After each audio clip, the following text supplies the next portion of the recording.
Hello everyone, welcome back. So yes, I have another plane. Look at this little tiny plane.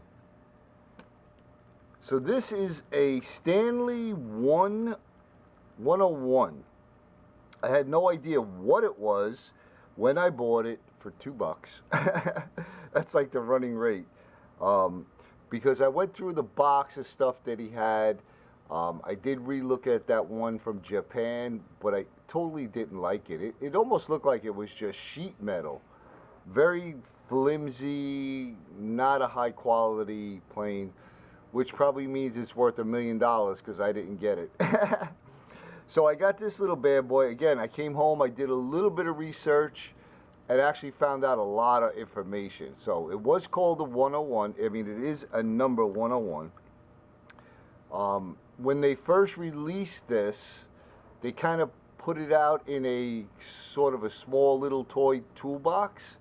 But then model makers, violin makers found a really great use for it, and then they kind of repackaged it and actually had some really good sales with it.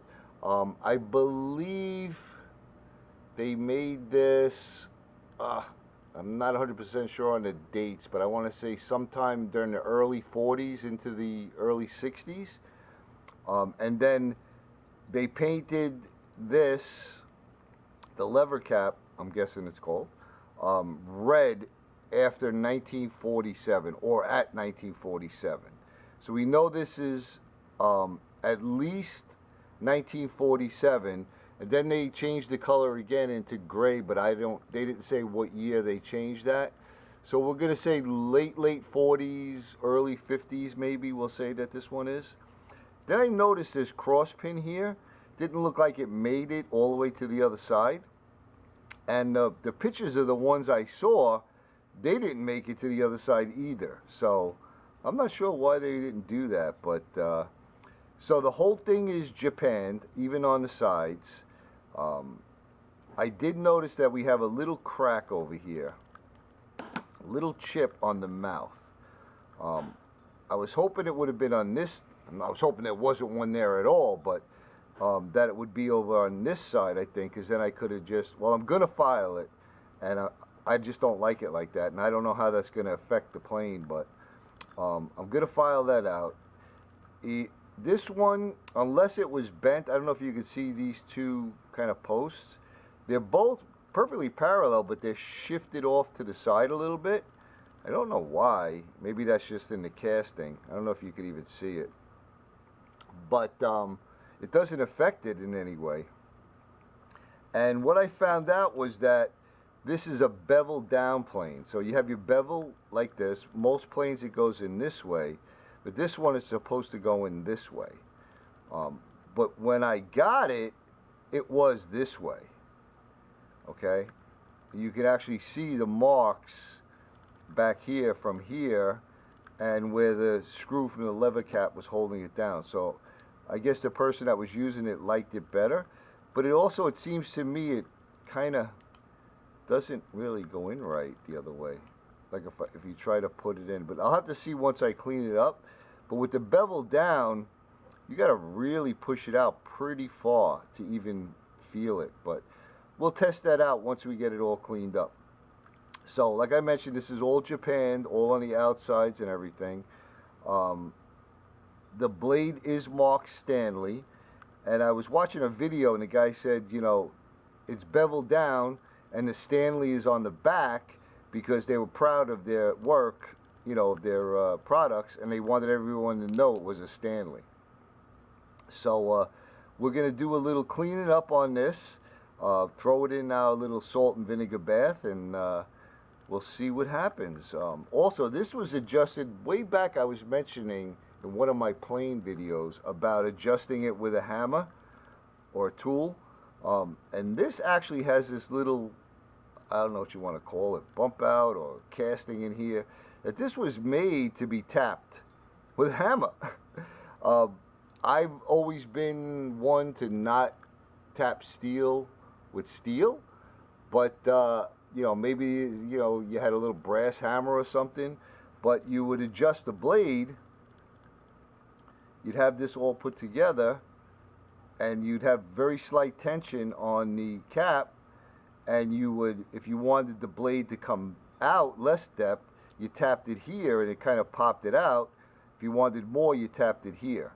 So I have no idea how this is going to come out as far as making the mouth bigger because of this chip. I have no idea if I don't do anything, if it's going to affect the way the plane works, because obviously the blade's going to be past that. But I don't like it. So it's not really a huge chip, but I'm going to fix it. And then another thing I noticed down in here, you're not going to be able to see it, but there's actually like a little lip in the middle, but it doesn't run all the way out. So I don't even know if that was just a rough casting and it really wasn't cleaned up too much, because you have these two, again, the lighting's probably terrible, but there's two little protrusions down here that match the angle of this.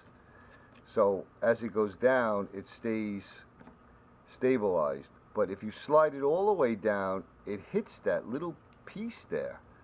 Again, don't know what that is, but it's going to be gone when I do my filing. So first thing, into the vinegar and salt bath, and you know, we'll clean it up and we'll see what it looks like when that's done. So I'll be back. All right, so it's out of the vinegar and salt bath. It looks really nice. There's a lot of the Japanning left. I mean, again, percentage-wise, 90%, 95%. I refiled the mouth. That looks really good. Oh, I added a new pin across here. Remember I was showing you that it wasn't coming all the way through the other side? Well, I don't know how they put these in at the factory, if it was done by hand, or, you know, by hand with a press or machine or whatever, but I figured out what happened. When they drove it in, they didn't line it up on this side, so it kind of, like, see where my thumb is? My thumbnail is there? It grabbed the end of the pin, and it actually, like, sheared off some of the metal, and it folded it back, and I saw that when I tried to remove it. So this pin was kind of shot, and then I guess they cut it off to just make it, it is what it is, and kind of put it in. But so I added a new one. I did a nice round peen on both sides. That's in there like a rock. The iron looks great. I mean, that was really just superficial rust, and I'll tell you, it's still got an edge. So I'll just do some probably Scotch-Brite on this and sharpen it up. And the screw knob looks pretty good. We'll try to clean that up a little bit. And then this is kind of, the paint was kind of flaking off of this, as you can see. So I'll probably remove it all, and then I'll paint this. And then we will reassemble it. But as you can see, that'll fit right back in there. All right, so I'll bring you back once it's painted up, and we'll assemble it. All right, all painted up. I got the iron all cleaned up, razor sharp. Oh, I painted the back of this like a silver gray. I don't think they actually put paint on the back, but I wanted to protect it. So, just a few notes when they, I'm thinking when they, oh, and the sole, it's just up to a 600 grit. Like, I didn't go crazy polishing it. But it came out really nice, and here's the new pin I put in. I think that came out nice. Just a few notes. If you look at that hole, it's really not centered, and like I said with the casting, it's a little cocked off. So I'm thinking that these, like I said, were originally meant for kids. But so let's put the iron in. And remember, this one was beveled down. I have no idea how this is going to work out, but let's see.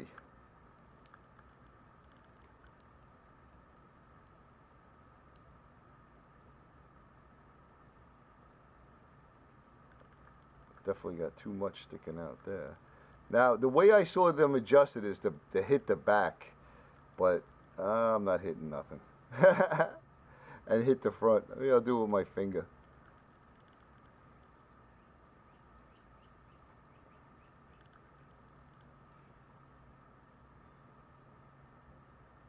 Let's try that. All right. You think it's going to work? Oh, look at that. Look at that, folks. Bevel down. Holy cow. Look at that, huh? Wow. So that worked. Look at those curls. I can see how a model maker definitely be using that. So another successful rebuild, mod, or sympathetic restoration. Let me pull this back so I don't damage the blade. But yeah, there you go. And you can see the Stanley on it.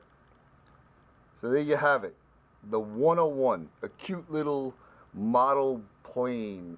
Or Fire-Lynn's plane. I enjoyed this one. It was fun. So thanks for coming along. I hope you enjoyed it. I hope you find some planes roaming around yard sales and the markets, because they are really fun to restore. So again, thanks for coming along. I always appreciate it. I'm sending you all much, much love and respect. I hope you all are having a wonderful day. I hope you all are feeling well, and we'll see you on the next one.